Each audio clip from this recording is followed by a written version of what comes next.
राम राम जी, सभी भाई बहनों को राम राम। मैं हूं बाबा रामदास और आप देख रहे हैं स्लो जिंदगी और बाबा की खरी खोटी। आज मेरे साथ रिटायर्ड आईपीएस अजय वर्मा साहब जुड़ रहे हैं। इससे पहले कई बार मैं इनके साथ वीडियोस बना चुका हूं।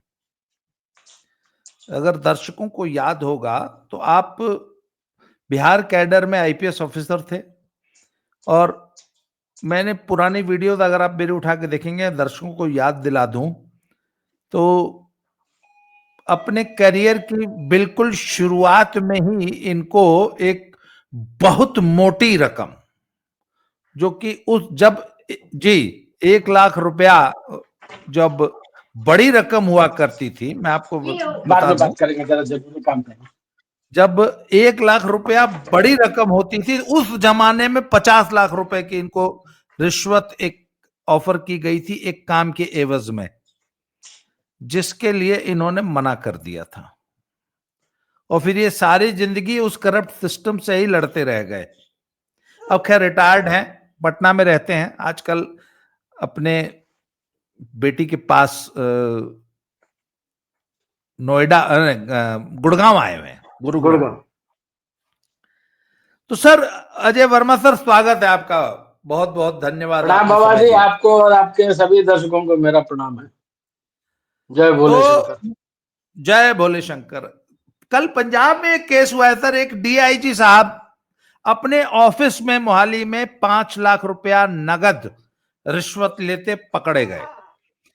कहानी यह है कि मंडी गोविंदगढ़ हमारे यहाँ एक छोटा सा शहर कस्बा है, जहां की बहुत ज्यादा स्टील रोलिंग मिल्स हैं, लोहे की बहुत बड़ी मंडी है। वहां पे लोहा, ये चद्दरें और आपका ये एंगल बार, ये सब बनता है। वहां पे एक स्क्रैप डीलर था, उसके ऊपर कोई 3 साल पहले कोई केस था, उस केस में आज तक चार्जशीट फाइल नहीं हुई थी। तो डीआईजी साहब अपने एक बिचौलिए के माध्यम से उस स्क्रैप डीलर को धमका रहे थे कि 5 लाख रुपया दो और तो तुम्हारा ये केस फाइनल कर दे, नहीं तो फंसा देंगे, या कर देंगे, वह कर देंगे। और उसके बाद उन्होंने उस डिमांड को मंथली में बदल दिया, हर महीने दो। उस लड़के ने जो है वो सीबीआई में रिपोर्ट कर दिया और उस बिचौलियों का नाम बता दिया कि डीआईजी साहब जो फलनवा बिचौलिया के माध्यम से हमसे पैसा मांग रहे हैं। ऐसा बताया जा रहा है क्योंकि जो एफआईआर दर्ज की है सीबीआई ने, उसमें सीबीआई ने उस लड़के को पहले तो निगरानी किया दोनों का कुछ दिन, और उसके बाद उस लड़के को उठा लिया और उस लड़के से फोन करवाया, उस लड़के को अपने कब्जे में ले लिया और उससे फोन करवाया कि लाओ चलो डीआईजी साहब को फोन करो। तो डीआईजी साहब ने कहा कि 8 लाख रुपए लेने हैं। वो व्हाट्सएप कॉल पे बाकायदा डीआईजी साहब बोल रहे हैं और सीबीआई रिकॉर्ड कर रही है कि 8 लाख रुपए लेने हैं, और अगस्त का भी नहीं दिया है, सितंबर का भी नहीं दिया है, अक्टूबर आ गया है, तो जितने देता है ले लेना। तो अब उसके बाद सीबीआई ने ट्रैप किया, ये 5 लाख रुपया नगद लेके डीआईजी साहब के ऑफिस में पहुंचा। ऑफिस में कैश लेते हुए जो प्रोसीजर होता है सीबीआई का, आपको पता है, उस प्रोसीजर में बाकायदा पकड़े गए। उसके बाद जब घर पे छापा पड़ा है तो 5 करोड़ रुपया कैश, 1.5 किलो सोना, गाड़ियां और प्रॉपर्टी के कागजात पकड़े जा चुके हैं। आज जो है नोट गिनने वाली मशीन लाई गई है, तो अभी नोटों की गिनती चल रही है अभी। और डीआईजी को इधर बहुत बड़ा रैंक तो होता नहीं है पुलिस का, ये तो मझोले रैंक का अफसर हुआ ना जी। एसएसपी के बाद एक्चुअली डीआईजी। स्टेट पुलिस, हाँ वो state police service, Punjab police service से थे। उनके पिताजी डीजीपी थे पंजाब के, एमएस भुल्लर साहब। वो तो अच्छा, ये रिटायर हो उनका गए, बेटा है क्या? ये उन्हीं का बेटा है। और ये सज्जन जो है सो डेकोरेटेड अफसर भी हैं, इनको पुलिस मेडल भी मिला हुआ है। तो रूपनगर अच्छा, मतलब बढ़िया रेंज माना जाता है, जिसके ये रेंज डीआईजी हैं। अच्छा, ये रेंज डीआईजी का मतलब होता क्या है? जैसे जिला होता है वो, उसमें एसएसपी बैठते हैं, जी। तो उससे ऊपर एक जो एरिया होता है कई कुछ जिलों को मिला करके उसको रेंज बोलते हैं। तो रूपनगर रेंज के ये डीआईजी है। और फिर उसके ऊपर बिहार में तो जोन होता था, अब तो हटा दिया गया, तो उसमें आईजी बैठते हैं। और फिर जो वो डीजी हो गए पूरे राज्य के। फील्ड पोस्टिंग्स तो यही है। अच्छा, तो इसका मतलब जो रेंज होती है उसमें 2-3 जिले, जी। मतलब 2-3-4 हाँ, एसएसपी इनको रिपोर्ट दो करते तीन। होंगे। जी जी जी, डेफिनेटली।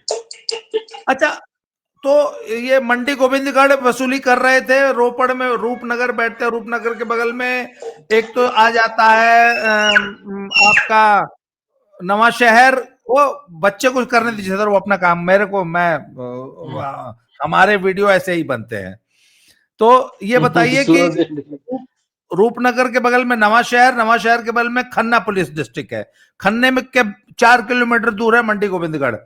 तो अगर वो मंडी गोविंदगढ़ में वसूली अभियान चला रखे थे तो एसएसपी की जानकारी में होगा कि नहीं होगा? ये एसएसपी से इतर ये सब चलता है। नहीं, एसएसपी को क्यों जानकारी होगी? मान लीजिए मैं किसी से पैसा वसूलने के लिए भेज दूं अपने बेटे को, तो वो एसएसपी को थोड़ी बताने जाएगा। जी। वो तो जाएगा उस आदमी से जिससे वसूली करना है, उसको जाके बताएगा कि भाई देखो ऐसा ऐसा है, डिमांड आया है, देना पड़ेगा। और वो फिर उसकी मर्जी कि वो कहाँ कहाँ बताए। अच्छा, तो मुझे ये बताइए कि एक एसएसपी के कार्य क्षेत्र में डीआईजी साहब वसूली कर सकते हैं। रोहतक वाले जो हाँ, एडीजीपी साहब का जो कांड हुआ है उसमें भी तो यही था। वो रोहतक के एक शराब व्यापारी से 2.5 लाख रुपया मंथली मांग रहे थे और उनका गनमैन वो पैसा वसूल करने गया था। फिर वही जब उस केस में भी उस शराब व्यवसायी ने पुलिस में कंप्लेंट कर दिया था। उन्होंने स्टेट पुलिस में कंप्लेंट किया था उस व्यवसायी ने, रोहतक में ही। तो एडीजी साहब जो है वो रायता फैल गया। अच्छा। एक्चुअली विजिलेंस एक ऑर्गेनाइजेशन होता है हर स्टेट में, वो जी। इस तरह के जो कंप्लेंट्स आते हैं उसको देखता है। बट विजिलेंस चूंकि स्टेट गवर्नमेंट के अंडर में होता है, तो स्टेट गवर्नमेंट के सीनियर अफसर के ऊपर वो बहुत इफेक्टिव हो नहीं पाता है। उसको जी। ये जो डिमांड, ब्राइब का डिमांड वगैरह वाला मैटर होता है, उस तरह हम्म। के मैटर में दिक्कत ये होती है कि अगर किसी को खबर कर दिया जाए तो फिर वो सतर्क हो जाता है। जी। तो इसका लीकेज तो ऐसे नॉर्मली नहीं नहीं होता है, बट सीनियर अफसर के सामने विजिलेंस वाले भी डर जाते हैं।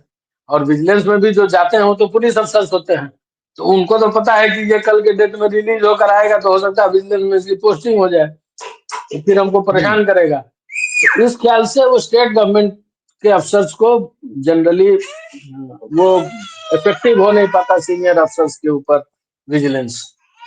तो इसीलिए सीबीआई में कंप्लेंट किया गया। ऐसे भी अभी जो सरकार है उसकी बहुत छवि अच्छी नहीं है पंजाब में। और पंजाब का पुराना इतिहास जो आप देखेंगे तो जो एक आतंकवाद का काल था, उसके बाद उसको जिस तरह से निपटाया गया वो बहुत एक्सेप्शनल। उसमें ये सारे कुछ किए गए, स्टेप्स लिए गए। जब कोई अच्छा काम होता था तो गिल साहब उसी समय प्रमोट कर देते थे, उसी समय एक एक्स्ट्रा स्टार लगा देते थे। तो इन सब स्टेप्स से पंजाब में थोड़ा सा एक सिस्टम ऐसा बना है कि थोड़ा सा एक एक्स्ट्रा मार्जिन रहता है लोगों के पास निर्णय लेने का। और प्लस पंजाब बॉर्डरिंग स्टेट है।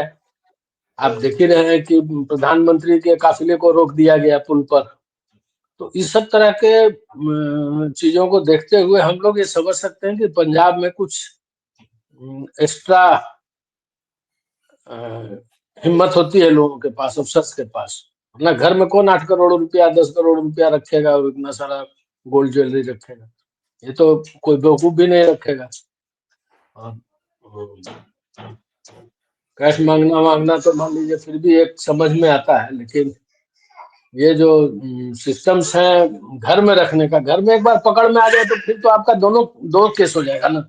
एक केस हो जाएगा जो रिश्वत लेने का, और एक केस हो जाएगा कि मतलब आय से अधिक संपत्ति आपके पास से बरामद हो रही है, तो जी। दो केस हो जाएगा। तो प्रिवेंशन ऑफ करप्शन एक्ट में दोनों तरह के प्रावधान है। अच्छा, मुझे एक बात बताइए, एडीजीपी पूरन कुमार के केस में उनके गनमैन ने, जो कि उनके लिए वसूली करता था, उसने बताया कि आज ही हम कुछ कैश लेके आए हैं, और जब आपने मुझे गिरफ्तार किया तो वो उसी गाड़ी के डैशबोर्ड में था, और वो कैश आईजी पूरन कुमार की बेटी, जो कि अभी मात्र 20 साल की है, स्टूडेंट है, उसने निकाला है। बेटी अपने बाप की कमाई हुई, हराम की कमाई वसूली को मैनेज कर रही है, 20 साल की बेटी। ये एडीजीपी पूरन कुमार की कहानी है सर। एडीजीपी वो जो संदीप लाठर ने जो आखिरी नोट छोड़ा है, उसमें लिखा है कि ही वॉज एक्सट्रीमली करप्ट, और जातिवादी भी था, नॉट ओनली करप्ट, उसके अंदर जातिवादी जहर भी बहुत ज्यादा भरा हुआ था। अच्छा, मुझे ये बताइए, एचएस भुल्लर के घर में 5 करोड़ कैश, 1.5 किलो सोना आई आऊ, उनकी बीवी को, उनके बच्चों को पता था कि उनका बाप हराम की कमाई लाके घर में रख रहा है? अभी ये मैं कैसे बता सकता हूँ, मालूम होगा ही। अरे, पूरन कुमार की तो बेटी ही खुद पूरा कैश हैंडल कर रही है। देखिए, हम लोग हिंदू समाज में या सनातन समाज में एक वर्ग होता है जिसको हम लोग कहते हैं शैव। वो लोग धन वन पकड़ना ये सब उनका नहीं है। लेकिन जो वैष्णव लोग हैं उसमें दो हैं, एक है जो राम के भक्त है और एक जो कृष्ण के भक्त है। तो जहाँ लक्ष्मी की पूजा होगी सीता रूप में, वहां ये सब नहीं होगा।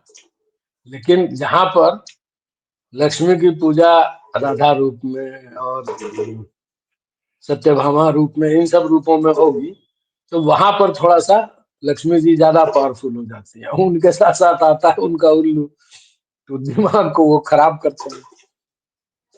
और जहां तक आपने कहा जातीय जहर, तो आप देखिए, जब सीजेआई साहब के ऊपर इस तरह के आरोप लग सकते हैं कि उनके अंदर जातीय जहर भरा हुआ है, तो फिर आम आदमी की और छोटे मोटे अधिकारियों की क्या औकात है। तो ये तो मतलब एक ऐसी चीज है जो कि वर्षों से माथे में घुसाया हुआ है। सवर्ण ने ऐसा किया तो ब्राह्मण ने ऐसा किया, तो अमुक ने ऐसा किया, तो अमुक ने ऐसा किया, तो पानी पीने नहीं दिया कुएं से, तो ये नहीं किया, तो वो नहीं किया। बहुत सारा की इस तरह की बातें हुई हैं, और इतना दिन तक ये पिलाया गया है घुट्टी उनको कि बहुत मुश्किल है इस तरह के जहर को निकाल पाना। अच्छा सर, मुझे एक बात बताइए, मैं एक बड़े उद्योगपति को जानता हूं, जो मुझे बताते हैं कि ये दिवाली के सीजन में जो बड़े बिजनेसमैन होते हैं, ये बड़े अफसरों को, मतलब right from chief secretary to SDM, मतलब अफसरशाही की सबसे पहली सीढ़ी एसडीएम और डिप्टी एसपी से लेके सबसे ऊपरी सीढ़ी डीजीपी से लेके चीफ सेक्रेटरी तक, अधिकारियों को मिठाई का डब्बा दिवाली पहुंचाने का एक ट्रेंड है पंजाब में। और इनफैक्ट वो मिठाई के डब्बे के नाम पे, उस मिठाई के डब्बे में कैश पैसा होता है, और 1 लाख रुपए से लेके 5 लाख रुपए तक होता है। और एक एक व्यापारी, एक एक बिजनेसमैन, उद्योगपति जो है 10, 20, 50, 100 अधिकारियों तक को पहुंचाता है, जो बड़े लोग हैं। कहने का मतलब, चीफ सेक्रेटरी के पास हो सकता है, सेक्रेटरी लेवल के किसी अधिकारी के पास हो सकता है 100, 200, 400 लोग भी आ जाते होंगे दिवाली पे। तो इस बात का पता, ये जो सड़न है, ये जो बजबजाती हुई गंदी नाली है करप्शन की, ऐसा तो है नहीं कि सिस्टम को पता नहीं है ये सब होता है। इसी दीपावली पे अगर 100 अधिकारियों पे अगर छापेमारी हो जाए तो सबके घर से सर 10-20 करोड़ पकड़ जाएगा। ये एक बहुत कड़वी सच्चाई है। ईमानदार लोगों के घर से भी पकड़ जाए, जो सो कॉल्ड एकदम ईमानदार है ना, मिठाई का डब्बा उनको भी जाता है, और वो एक्सेप्ट करते हैं। बहुत एक्चुअली कम लोग होते कंडक्ट हैं जिन्होंने रूल्स बोल में, दिया कि साला कोई हमारे घर नहीं आएगा। कंडक्ट रूल्स में प्रोविजन है कि आप क्या हम लोग जब कहना है थे, सर आपका? हम जब सेवा में थे तो उस समय 300 रुपए तक का गिफ्ट एक्सेप्ट करने का कंडक्ट रूल्स में प्रोविजन था। तो डायरी वायरी आ जाती थी, कभी कभार कोई मिठाई भी ले आता था। तो नॉर्मली बहुत लोग तो मिठाई अच्छा खाते अच्छा। नहीं है, तो वो स्टाफ लोग में बांट देते हैं, एक आध पीस ले लिया अपने परिवार में बच्चों बच्चों को देने के लिए, वो भी प्रसाद के नाम से, भगवान का प्रसाद है करके लाते हैं कोई, तो ऐसा होता है।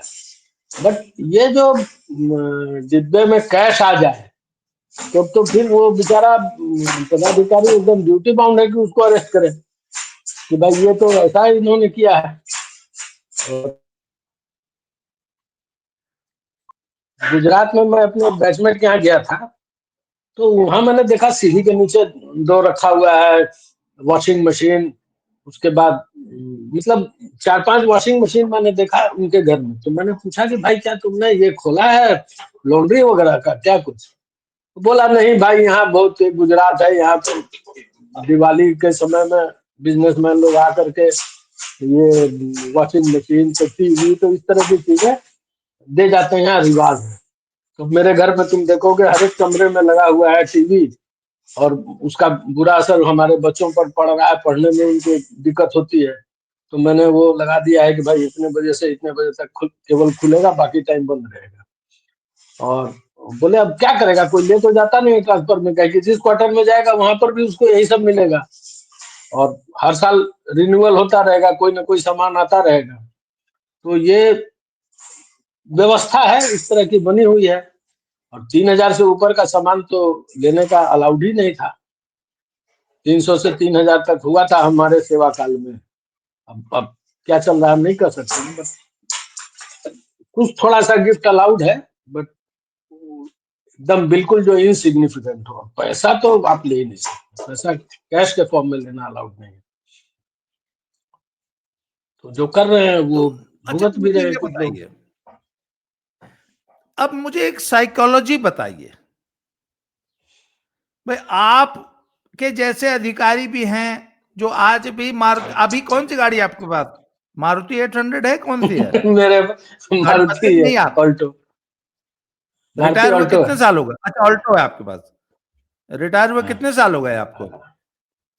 7 साल पूरा हो गया, 8वां साल चल रहा है। अच्छा, 7 साल पहले आप रिटायर हुए थे।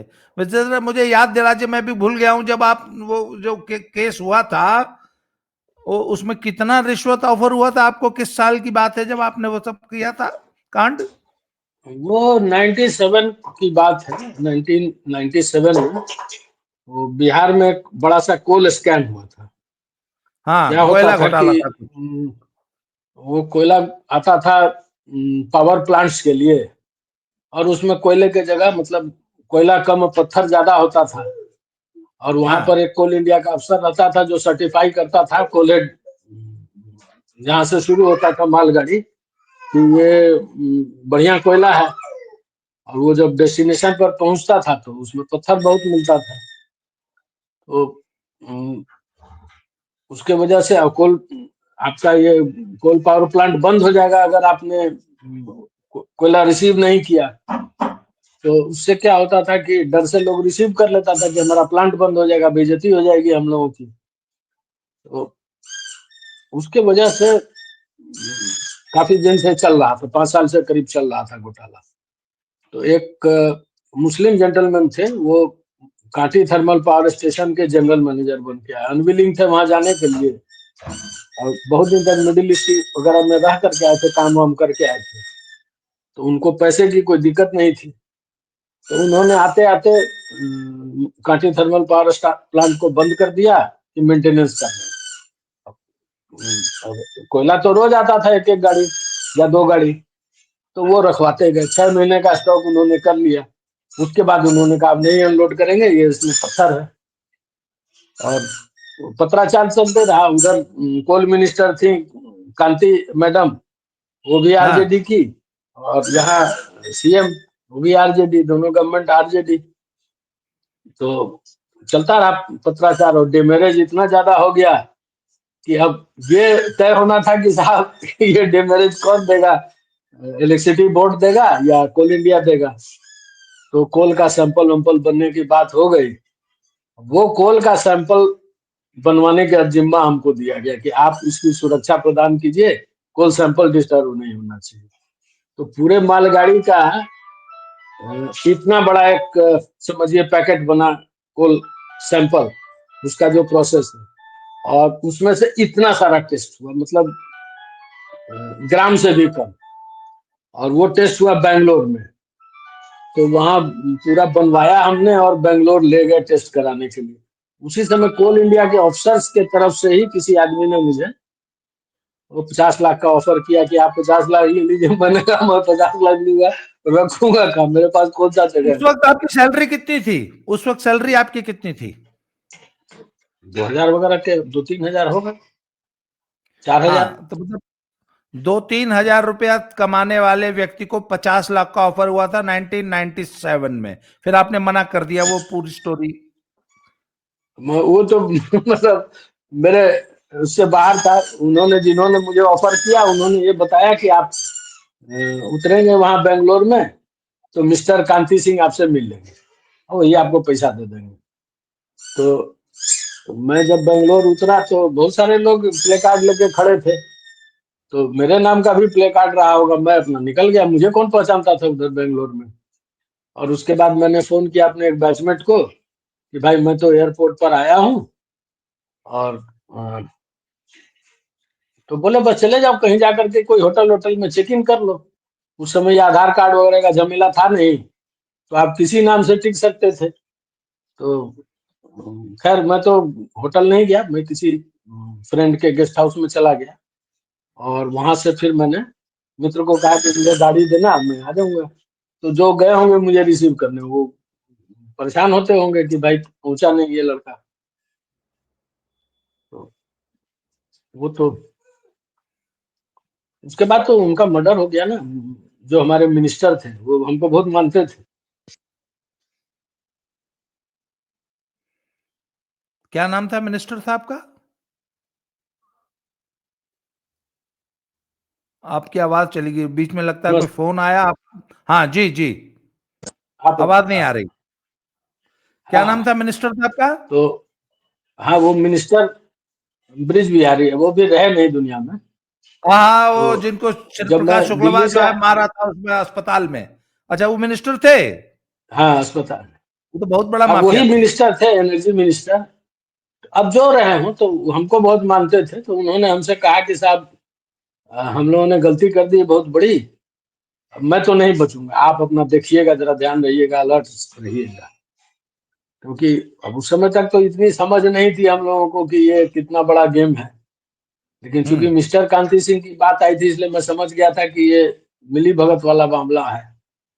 तो 50 लाख पर डे के हिसाब से इलेक्ट्रिसिटी बोर्ड ने क्लेम किया कोल इंडिया से कि इतना पैसा आप हमको लौटाइए, 857.8 करोड़।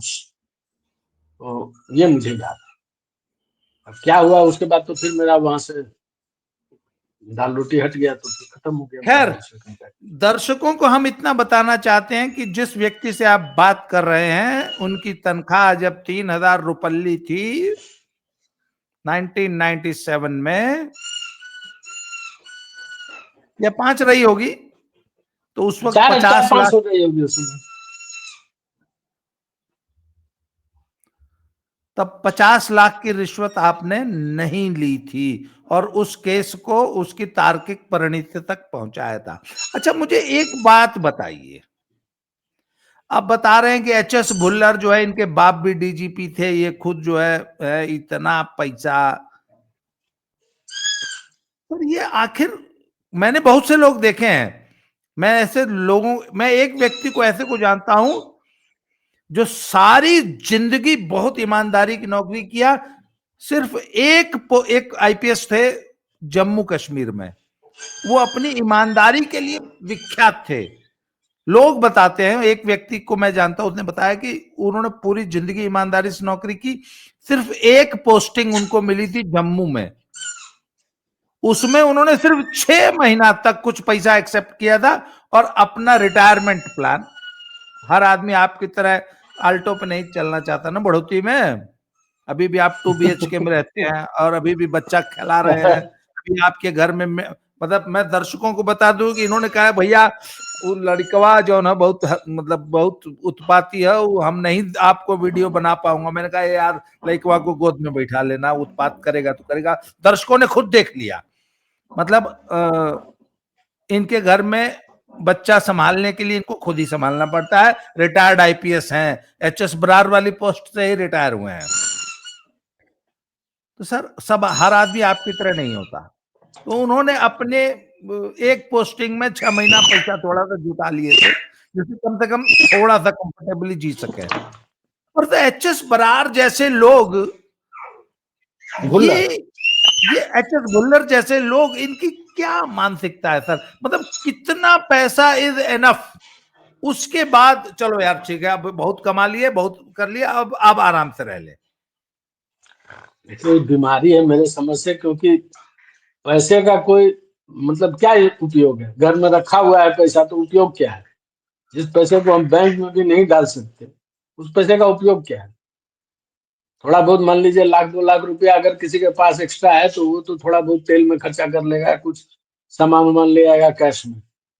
लेकिन करोड़ में पैसा है तो उसका इस्तेमाल क्या है?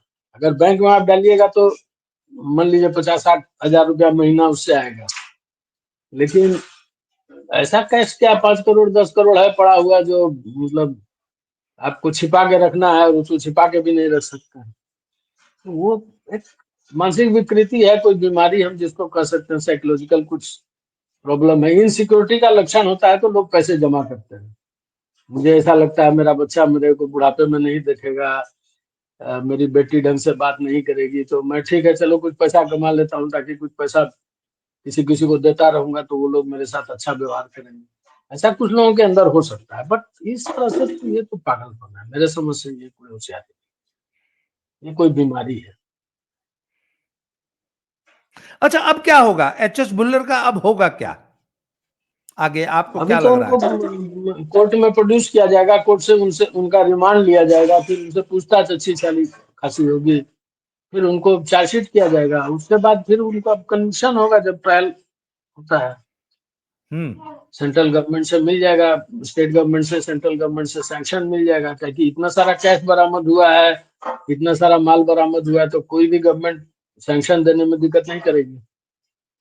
सैंक्शन मिल जाएगा, सैंक्शन मिल जाएगा प्रोसिक्यूशन के लिए, तो ट्रायल शुरू हो जाएगा, उसके बाद कन्विक्शन भी हो जाएगा। अब उसी में वकीलों का खेल होता है, कौन कितना लटका देता है, कौन कितना दिन क्या कर लेता है, कितने दिन में जमानत करा लेता है, ये सब वो पैसे का खेल है। कितनी सजा हो सकती है इनको? 5-7 साल, इससे ज्यादा तो होगी नहीं? 7 साल 7 साल। तो 7 साल बाद जब निकलेंगे तो पेंशन वेंशन भी नहीं मिलेगी? ना, पेंशन तो नहीं, पेंशन की और जरूरत जो क्या है, हराम अपना का माल है। अजय ये जितना हराम का कमाए सब जब्त हो जाएगा, या इनके पास अभी भी सब वो कुछ के सब बाद भी जब्त हो बच जाएगा। जाएगा? ना ना, वो जब्त हो जाएगा, मगर जितना बरामद हुआ उतना ही तो नहीं होगा ना। टिप ऑफ द आइसबर्ग बरामद हुआ होगा कि सर कोई घर में 8 करोड़ रखा है, तो कहाँ कहाँ कितना रखा है क्या जानते हैं हम लोग, कितने बिजनेस में एजेंसीज लोग लगा पूरा, देते हैं। मतलब आपको क्या लगता है एजेंसीज पूरा निकालना नहीं चाहती है, निकाल नहीं पाएंगी, इतना छिपा ले जाएगा? सचमुच पुलिस अपनी पे आ जाए तो वो तो 7 पुश्ते खोद के निकाल नहीं, लेगी एजेंसियां। छिपा छिपा लेते हैं सर। एक्चुअली क्या है कि मान लीजिए पैसा है, अब मैंने अपने एक मित्र बिजनेसमैन को दे दिया, भाई ये ले, तू मुझे 3% दे दिया कर, वो 3% दे देगा, और वो उसके बिजनेस में लग गया। तो मैं तो समाज जैसा है, उसमें लक्ष्मी की पूजा करने वाले तो बहुत लोग हैं। तो कितना पैसा किसके पास है, जो घर में रखा हुआ वही पर बरामद हुआ है ना। घर में रखा हुआ पैसा, घर में रखा हुआ प्रॉपर्टी का कागजात और गोल्ड, यही ना बरामद हुआ है। अंतिम फिर सवाल, बिजनेसेस में लगा देते हैं। जी। अंतिम सवाल, इस बीमारी का कोई जी हल है हाँ, है, बिल्कुल है। क्या? अब इस बीमारी का क्या हाल बताओ। जो हमारे जो ट्रेनर थे, मिस्टर A A अली, आप तो रहे नहीं दुनिया में। तो उन्होंने हम लोग को ट्रेनिंग के समय एक कहानी सुनाई थी कि उन्होंने एक बार भैंस पाल लिया था कहीं। तो उनको दिक्कत हुई कि अब भैंस कौन दुहेगा, भैंस का दूध कौन बेचेगा। तो उसके लिए उनको एक सिपाही की सेवा लेनी पड़ी। वो फिर सिपाही मनमानी करने लगा। तो उन्होंने हम लोगों को कहा था कि भैंस भी मत पालना, क्योंकि ये सब करोगे तो तुम कंप्रोमाइज हो जाओगे। तो जिसका गुरु ऐसा हो, तो वो जो 85 बैच के उनके चेले हैं, उनको अगर आप देखेंगे तो उनमें से बहुत ही कम शायद कोई होंगे जिनके ऊपर इस तरह का कुछ चार्जेस आए हो या उनका रेपुटेशन खराब रहा हो। वरना ज्यादातर लोगों को ये अली साहब से प्रेरणा यही मिली कि भाई अपने को बचा के रखो और समाज की सेवा करो। प्लस ये हम लोगों को पढ़ाया नहीं जाता है ना कि हम लोगों का देश के प्रति क्या धर्म है। अब मान लीजिए हम व्यवस्था में रिश्वत लेते हैं या देते हैं, तो हम व्यवस्था को खराब कर रहे हैं। किस देश की व्यवस्था है? भारत की। तो भारत की व्यवस्था अगर हम खराब कर रहे हैं तो फिर हमें और एक देशद्रोही में क्या फर्क है? तो ये शिक्षा हम लोग को ना स्कूल में दी जाती है, ना कॉलेज में दी जाती है, ना मदरसे में दी जाती है, ना यूनिवर्सिटी में दी जाती है। तो जब शिक्षा ही नहीं है तो भाई हमको जानकारी जिस चीज की नहीं है उसमें तो हम कर ही सकते हैं गलती ना। घर में कोई बताता नहीं है, बाहर कोई बताता नहीं है। अब हमारे एक शिक्षक थे, उन्होंने हमको पकड़ लिया। हम जाते नहीं थे पीटी में, तो उन्होंने हमको पकड़ा, पंडित सुधाकर तिवारी, वो भी अब नहीं रहे दुनिया में। तो उन्होंने हमको पकड़ा तो बोले आप जाते नहीं है, मैं देखता हूँ कि आप कभी भी पीटी में नहीं जाते हैं, फुल टाइम आप सोते हैं उस समय में।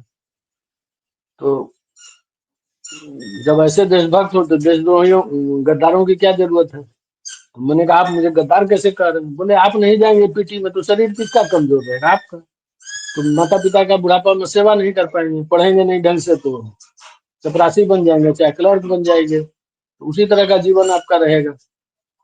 तो मान लीजिए अगर कोई इस तरह का शिक्षक मिल जाए अर्ली एज में, 8th 9th में, उस तरह की बात बता दे, बहुत लोगों के ऊपर असर पड़ता है। खासतौर पर जो इमोशनल लोग हों उनके ऊपर ज्यादा असर पड़ता है। तो मैं जब भोपाल गया था पढ़ने के लिए, तो वहां से लौटने के समय में ट्रेन मिलती थी इटारसी से। और भोपाल से इटारसी तो कोई ट्रेन में आप जाइए, फिर इटारसी से ट्रेन पकड़ना। और उस समय कोई ऑनलाइन रिजर्वेशन की बीमारी थी नहीं। तो ट्रेन में जो डिब्बा में जो जगह मिल जाए उसमें आप टीटी से कह के डिब्बा ले लीजिए। और उस समय रिजर्वेशन का चार्ज भी था 5 रुपया कुछ इस तरह का। तो जब हम लौट रहे थे पहली छुट्टी में तो फिर ये दिक्कत आई। अब वहां मैं घूम रहा हूँ, टीटी एक्सपेक्ट कर रहा है कि 5 के बजाय ये 10 रुपया मुझे दे दे। और मेरा था कि भाई मैं देश के साथ गद्दारी कैसे करूँ? इधर से उधर घूमता रहा, सारा सीट बुक हो गया, मुझे नहीं मिली। उसके बाद जब जबलपुर आया, रात हो गया, तो उसने मुझे उतार दिया कि भाई तुम रिजर्व कंपार्टमेंट में नहीं रह सकते। मैंने कहा मेरा सामान है। बोले छोड़ दो सामान दोस्तों के पास, लेकिन आप नहीं रह सकते। तो मैं एक तौलिया ले करके अपने साथ चला गया दूसरे डिब्बे में। अब जनरल डिब्बा में आप जाइए तो वहाँ मुर्गा बन के बैठना पड़ता है, वहां तो सीट वीट मिलना तो कहाँ सवाल है। वैसे भी मैं पूरा पहलवान था, करीब 45 किलो मेरा वजन था उस समय। तो 45 किलो के आदमी का क्या वजन होता है, अब क्या औकात होती है? तो उतना सारा रैगिंग करा के मैं पहुंचा इलाहाबाद, वहां वो डिब्बा कट गया, वो चला गया यार्ड में। अब मैं दोस्तों के पास भी नहीं जा सकता था। प्लेटफॉर्म पर आप एक गमछे के सहारे आप अगर लेट रहे हैं तो किधर से मच्छर काटेगा कोई गारंटी नहीं है। तो देश के साथ अगर गद्दारी नहीं करना है तो बड़ा कठिन जीवन है। जी। तो मैंने उसको झेला। लेकिन वो जो तिवारी जी थे वो उनकी बात को मैं हटा नहीं पाया अपने दिमाग से। तो ये सब अगर स्कूलों में पढ़ाया जाए तो क्या दिक्कत है? सर देखिए, स्कूलों में तो करिकुलम में तो डाल देते हैं इसकी, पर समाज का एक अलग एक एजुकेशन सिस्टम है जो व्यक्ति को करप्ट कर रहा है। आज की चर्चा को समाप्त करूंगा, ये बड़ी लंबी, ये तो बहस का विषय है। आपने समय दिया इसके लिए आभार, धन्यवाद सर। दोबारा ऐसे ही किसी विषय पे आपसे दोबारा चर्चा होगी। तब तक के लिए जय श्री राम, हर हर महादेव। जय श्री राम, हर हर महादेव।